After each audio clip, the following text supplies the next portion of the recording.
Hello दोस्तों, आज हम पढ़ने वाले हैं मैथ, जिसमें जितना सारा सब्जेक्टिव है। सब्जेक्टिव मतलब जितना सारा प्रश्न आने वाले होते हैं वो सब पढ़ने वाले हैं। चलिए शुरू करते हैं। आज का पहला प्रश्न, निम्नलिखित संख्या को HCF ज्ञात कीजिए यूक्लिड विभाजन एल्गोरिदम का प्रयोग करके। मतलब क्या बोले कि HCF ज्ञात करना है किसकी से, तो यूक्लिड विभाजन एल्गोरिदम से प्रयोग करके। तो इसके लिए हम क्या करते हैं, सबसे पहले क्या करेंगे, कंपेयर करेंगे। कंपेयर मतलब हम देखेंगे दोनों संख्या में से बड़ा कौन है। तो देखो 225 बड़ा है और 135 छोटा है, तो क्या करेंगे हम, यूक्लिड परिमेय का लिखेंगे। क्या होता है, a plus B Q plus R होता है।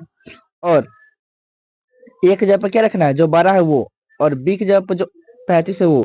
और क्या किया, इसमें भाग किए हैं। कितना से भाग किए हैं, एक मरतबे। कितना, 135 से घटे कितना गया है, 90। तो फिर लिखेंगे प्लस 90। उसके बाद जो 135 है उसको कहाँ कर लेंगे हम, आगे कर लेंगे। एक एक जगह पर लिख लेंगे, ये वाला 35 को यहाँ लिख लेंगे। उसके बाद 90 है जो यहाँ पे लिखेंगे, फिर भाग देंगे यहाँ से। यहाँ भाग दिए, क्या मरतबे, एक मरतबे। 90 कम 90 और 135 में 90 खाता तो कितना है, 45। 45 में 2 से भाग के तो 90 कट गया, कितने मरतबे, 2 मरतबे। लास्ट में 0 आ गया है।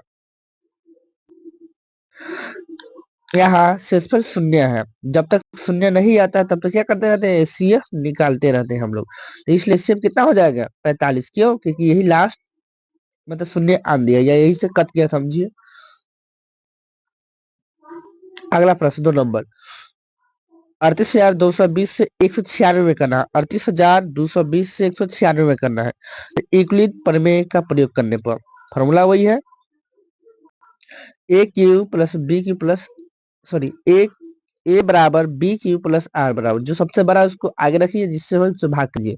तो 96 में 195 से भाग के कितना आ जाएगा, 0 आ जाएगा। कितना आ जाएगा, 0 आ जाएगा। तो इसका HCF कितना हो जाएगा, 196।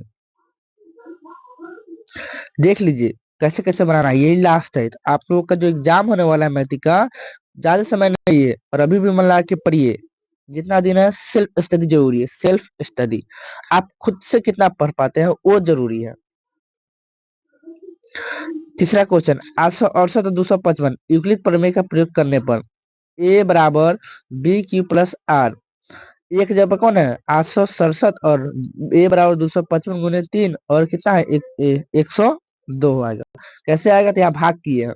भाग करेंगे 255 से तो कितना मरतबे, 3 मरतबे, और 3 से कटेगा तो कितना है, 102। और फिर 102 से 2 मरतबे, 204, 51। मतलब लास्ट कौन आ जा रहा है, 51 आ जा रहा है। और 51 से क्या हो रहा है, जो पूरा कट जा रहा है।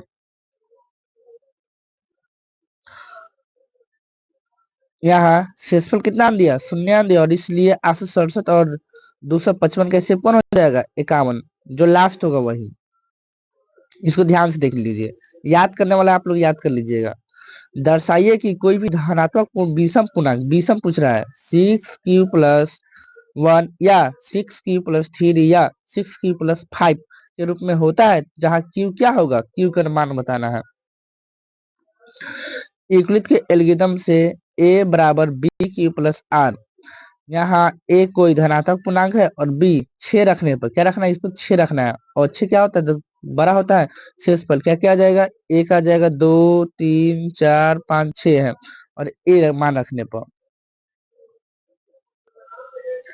a बराबर 6 की, a बराबर 6 के q+1, a बराबर 6 q+2, a बराबर 6 q+3 q, और क्या होता है, 5 होता है।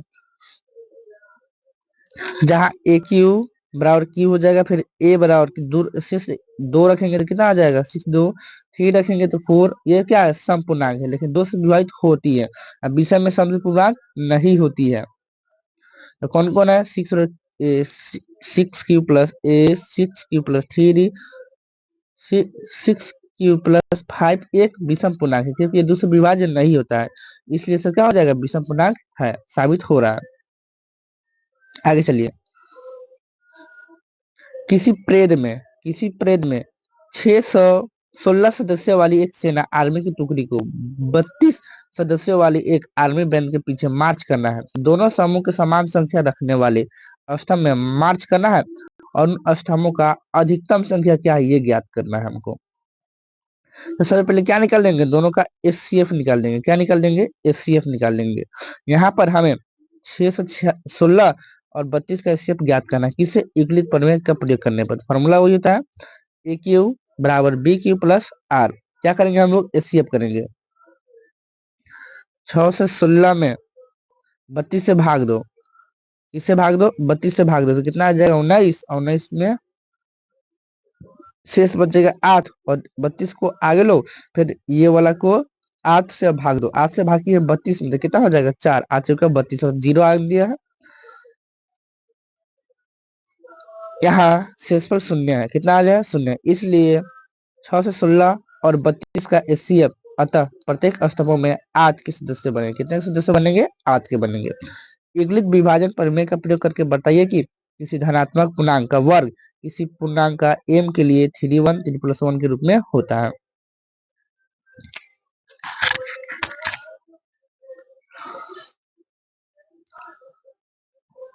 माना कि x कोई धनात्मक पूर्णांक है, यूक्लिड विभाजन प्रमेय के आधार से 3 लगता धनात्मक पूर्णांक कितना इतना के लिया गया है। कितना कितना लिया गया है, 3 3 + 1 3 + 2 3 प्लस a प्लस b इसको रखा गया, कितना मतलब 3 बराबर m रखने पर, जहाँ m हुआ मतलब 3 था, वहां पर क्या मान लिया है, m मान लिया है, नीचे निकाला गया है। 3 + 1 का स्क्वायर करने पर इसका फॉर्मूला होता है ये वाला, a प्लस बी का होल स्क्वायर बराबर a² 2ab b²। पहले शुरू वाला का स्क्वायर, जो शुरू में उसका स्क्वायर, फिर 2, फिर शुरू वाला, उसके बाद वाला, लास्ट में b² कर दिया है। 3 + 2 का सेम किया उसी है फॉर्मूला से, देख लीजिए ध्यान से, इसको याद कर लीजिएगा। यूक्लिड विभाजन प्रमेय से प्रयोग करके दर्शाइए कि धनात्मक पूर्णांक घन बोला क्यू वाला हो जाएगा यहाँ पे, a प्लस बी क्यू का फॉर्मूला होता है a³ + 3a² b + 3ab² plus bq। अब बोला निम्नलिखित संख्याओं का अभाज्य गुणनखंड और गुणनफल के रूप में व्यक्त करना है। किसके रूप में, गुणनफल के रूप में व्यक्त करना है। पहला क्वेश्चन क्या है, 140 140 का क्या किया, गुणनखंड किया, 2 से लगाया 70 70, फिर 2 से लगाया 35, फिर 5 लगाया 5 7 35 और एक क्या क्या आ गया, तो 2 गुने 5 गुने 7 गुणनखंड निकालना है। और 2 कितना बार है, 2 बार, तो यहाँ पे 2 का पावर लिख दिया, 2 5 1 और 7 1, क्या आ गया हमारा, अभाज्य गुणनखंड आ गया। अगला प्रश्न है 156 का निकालिए। 156 से 2 में किया 78, फिर 2 से किया 39, 3 से किए 13 39 आ गया। अब इसको लिख दिए यहाँ पे 2 2 3 और कितना है ये 13 है लास्ट में, तो 3 बार आया है तो 3 के 2 सॉरी 2 बार आया है तो स्क्वायर कर दीजिए, 3 एक बार 1 13 का 13 हो जाएगा। ये सब बना लीजिएगा, देख लीजिए कैसे कैसे बनाना है, आप लोग घर प्रैक्टिस कीजिएगा, देख देख के क्वेश्चन को कम से कम प्रैक्टिस कीजिएगा तो मैथ में आराम से आने का चांस है। 5005 है, इससे पहले 5 से कीजिए, उसके बाद 7 से कीजिए, 1000 जो एक बच जाता है उसको कितना करना है, 7 से करना है, याद रखिए कितना से, 7 से। उसके बाद 11 से कीजिए, 13 से कीजिए, इसको याद कर लीजिए, इसको बार बार याद कर लीजिए, बना बना के बार बार याद कर लीजिए, जितना याद कीजिएगा उतना फायदा है आपको। अब मैथ याद रटने वाला नहीं है कि हाँ आप लोग रटने वाला नहीं है, प्रैक्टिस करने वाला। आप लोग जितना बार बनाइए एक क्वेश्चन को, 100 बार बनाइए, 50 बनाइए, 20 बार बनाइए, कम से कम 20 बार कम से कम बना लीजिए। ये आपको मतलब भूलने का कभी गाठी नहीं है, सोचिए कि जीवन में कभी भूलिए नहीं करिएगा आप। मैथ प्रैक्टिस की चीज, आप जितना बार बार बनाइएगा उतना आपको याद रहेगा। एक एक क्वेश्चन को बहुत बार बना लीजिए, एक एक क्वेश्चन को 10 बार 20 बार 30 बार, जितना बार बनाइएगा उतना बार आपको फायदा करेगा वो। चलिए आगे, निम्नलिखित पूर्णांक युग्म का एचसीएफ और एलसीएम ज्ञात करनी है और इसकी जांच की कि दोनों संख्या गुणनफल और एचसीएफ एचसीएफ बराबर है कि नहीं, मतलब गुणनफल जांचो करना है और बताना भी है। पहला क्वेश्चन 26 और 91, 26 से 91 का हम क्या किए, 26 के तोड़े हैं तो 2 13 दूना 26 और 91 का 7 7 91, तो दोनों में कौन मिल गया, 13 मिल गया, तो एचसीएफ कितना हो जाएगा, 13 हो जाएगा। जो हमको दोनों में मिले वो क्या हो जाता है, एचसीएफ हो जाता है। और एलसीएम निकालने का तरीका क्या है, जो एचसीएफ लिखो, उसके बाद जो बच जा रहा है 2 और 7 यहाँ पे गुना में लिख लीजिए, इनसे कितना आ जाएगा 182। अब यहाँ पे सिद्ध करना है, जांच करना है, क्या करना है, जांच करना है। तो पहले क्या किए हैं, एलसीएम गुने एचसीएफ निकाल लिए हैं। तो एचसीएफ 13 है और एलसीएम 182, गुना करके कितना गया है 2366। उसके बाद बोलर क्या रहा है कि दोनों संख्या का गुणनफल किए हैं, तो कितना आ गया है 2366, दोनों सही है। इसका मतलब हमारा जो क्या है बनाया हुआ वो सही है। आगे ये 2 नंबर 512 का, 512 का तोड़ेंगे 2 से, फिर उसके बाद 3 से, उसके बाद 5 से, उसके बाद 70 × 5 = 85, उसको यहाँ पे लिख लीजिए। फिर 92 को 2 से उसके बाद लास्ट 23 से। अब दोनों में खोजिए, दोनों में क्या क्या मिल रहा है। यहाँ पे सिर्फ 2 मिला, 2 है, ऊपर में 3 है, नीचे 23, ऊपर 5 17, कोई नहीं मिला, सिर्फ कितना मिला है 2 मिला है। तो ये सिर्फ क्या हो जाएगा हमारा 2 हो जाएगा।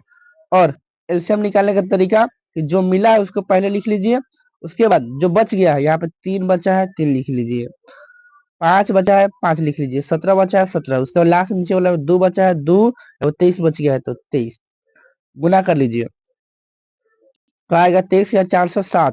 और एचसीएफ मतलब जो एचसीएफ आया है और एलसीएम दोनों गुना करेंगे तो 46,920। अब संख्या गुना कीजिए, संख्या को 510 से 92 कितना आ गया 46,920, हमारे इसका मतलब दोनों सही है। आगे चलिए 336 और 54 का निकाले। 336 को खोलेंगे 2 2 2 और 3 और 7 है। 54 करेंगे 2 से 27, 3 से 9, फिर 3 का 9, एक उसके बाद 1। एसएफ निकालिए, एसएफ मतलब दोनों, पहले इसका अभाज्य गुणनखंड कर लीजिएगा आप लोग खुद से। एसएफ निकालिए, एसएफ देखिए, एक 2 मिला दोनों में, और कुछ है, एक 3 है, बाकी कुछ नहीं मिल रहा है, 2 और 3 है। देखिए यहाँ पे 2 और 3 है, 2 और 3 है, कितना हो जाएगा 3 दूना 6 हो जाएगा। और नीचे देखिए 2, एलसीएम निकालने के लिए जो 6 है उसको लिख लीजिए, बाकी सबको क्या कीजिए गुना कर दीजिए, 2 गुने 2, उसके बाद फिर 2, उसके बाद 3, उसके बाद 7, उसके 3, उसके बाद 3, गुना के कितना गया 3024 आ गया है। और एचसीएफ था 6 और एलसीएम था 3024, दोनों गुना करके कितना गया 18,144। अब संख्या गुना कर लीजिए, 36 से 54 गुना करेंगे तो कितना आ जाएगा 18,144, इसका मतलब ये भी सही है। 3 नंबर क्वेश्चन है, अभाज्य गुणनखंड विधि से पूरकों को निकालिए। एचसीएफ और एलसीएम, इसमें 2 दिया हुआ था, इसमें 3 दिया, सेम बनेगा, पूरा सेम है, कुछ नहीं चेंज हुआ है। देख लीजिए एक बार आप लोग, इसमें घर से प्रैक्टिस कर लीजिएगा। 12 का निकाल दिया है पहले अभाज्य गुणनखंड, उसके बाद 15 का निकाला, उसके बाद 21 का निकाल दिया। अब एचसीएफ खोजिए जो तीनों में मिले, तीनों में मिले, ध्यान रखिएगा, 3 है इसमें भी है, 3 इसमें भी है, 3 इसमें भी है, तो एचसीएफ कितना हो जाएगा 3। अब बाकी जो बच गया उसको गुना कर दीजिए, एलसीएम आ गया और एचसीएफ 3 हो जाएगा। इसमें जांच करने के लिए नहीं बोला है, 2 नंबर देखिए सेम है, 17 कम 17, 23 कम 23, 29 कम, एक एक मिल रहा है तीनों में, तो एचसीएफ क्या हो जाएगा 1 हो जाएगा। अब बाकी सब गुना कर दीजिए। 3 नंबर क्वेश्चन देखिए, 3 नंबर प्रश्न, 8 का 2 दूना 4, 4 दूना 8 का दिया, 9 का 3 4 9, और 25 का 5 25, तीनों में देखिए मिला है, कोई नहीं मिला है तो कितना हो जाएगा, यहाँ पर भी तो 1 आएगा, यहाँ पर भी तो 1 आएगा, यहाँ पर भी 1 आएगा, तो इससे कितना हो जाएगा 1 हो जाएगा। और बाकी सब क्या कीजिए गुना कर दीजिए, 18 से आंसर आ जाएगा। अब देखिए आगे प्लस, अगला ये पुष्ट बार बार पूछते हैं, एचसीएफ 306 का और 657 का दिया हुआ है 9, दोनों संख्या, ये शुरू वाला ए है और बाद वाला बी है, दोनों संख्या का एचसीएफ दिया हुआ है 9, एलसीएम ज्ञात करना है। तो फॉर्मूला होता है एलसीएम गुने एचसीएफ, दो संख्या को गुणनफल, मतलब जो संख्या दोनों गुना कर देंगे तो हमारा आ जाएगा। तो एलसीएम निकालना है तो एलसीएम को रख लीजिए, इसे भी इधर गुना में है, इधर आएगा तो किस में हो जाएगा भाग में हो जाएगा। दोनों संख्या कितना था 306 और 657, और जो एचसीएफ दिया हुआ था 9, भाग करेंगे तो आंसर हमारा आ जाएगा। जांच कीजिए क्या प्राकृतिक संख्या n के लिए n स्क्वायर 0 पर हो समाप्त हो सकती है कि नहीं। n स्क्वायर n के लिए 0 अंक के साथ समाप्त होती, यहाँ पे 5 से विभाजित होती, तब 5 से विभाजित होने के लिए क्या होता है 0 चाहे 5 होना चाहिए। 6n स्क्वायर का भाज्य गुणनखंड 5 हो जाए तो संभव नहीं है। 6 का कितना होगा 2 और 3, हम 6 में लगाएंगे, एलसीएम करेंगे तो कितना आ जाएगा, या भाज्य गुणनखंड करेंगे तो 2 गुने 3 आएगा। अतः अंकगणित के आधार पर प्रमेय द्वारा अद्वितीय 6n² का अभाज्य गुणनखंड नहीं है, अतः शून्य नहीं आ सकते हैं। ये देखिए, ये वाला प्रश्न आपको बार बार पूछा जाता है, व्याख्या करना है, ठीक। 7 गुने 11 गुने 13 प्लस 17 है, यहाँ पर 7 गुने 6 गुने 5 गुने 4 गुने 3 गुने 2 गुने 1 और प्लस क्या है 5 है। बोला है कि भाज्य संख्या क्यों है, भाज्य संख्या वो पता होगा जिसमें 2 से भाग लग जाए। तो क्या किया हुआ इसको पहले देख लीजिए। इसमें 7 है, इसमें 11, इसमें 13, 13 इसमें भी और इसमें भी, दोनों कॉमन कर लिए 13 को, तो बच गया 7, 11 और 1। इस सबको जोड़ दीजिए और क्या कीजिए 13 से गुना कीजिए, ये हो जाएगा। इसको भी ऐसे सेम किया है, दोनों मिल रहा है कुछ, तो 5 यहाँ पर भी यहाँ पर भी 5 मिल रहा है, 5 को कॉमन कर लीजिए, बाकी सबका लिख दीजिए। उसके बाद सबको जोड़ के दीजिए गुना करके, उसके बाद 5 से लास्ट में गुना कर दीजिए, सर हमारा आ जाएगा। बोले ये अभाज्य गुणनखंड है, यह भाज्य संख्या है, 13 गुने 78, 13 गुने 13 कितना हो जाएगा, स्क्वायर हो जाएगा। यहाँ 2 या 2 से अधिक अभाज्य गुणनखंड आती है, क्या है भाज्य संख्या है। इसको आप ध्यान से देख लीजिए, ऐसा क्वेश्चन बार बार पूछता है, आप लोग अपना से इसको भी बना लीजिएगा दोबारा।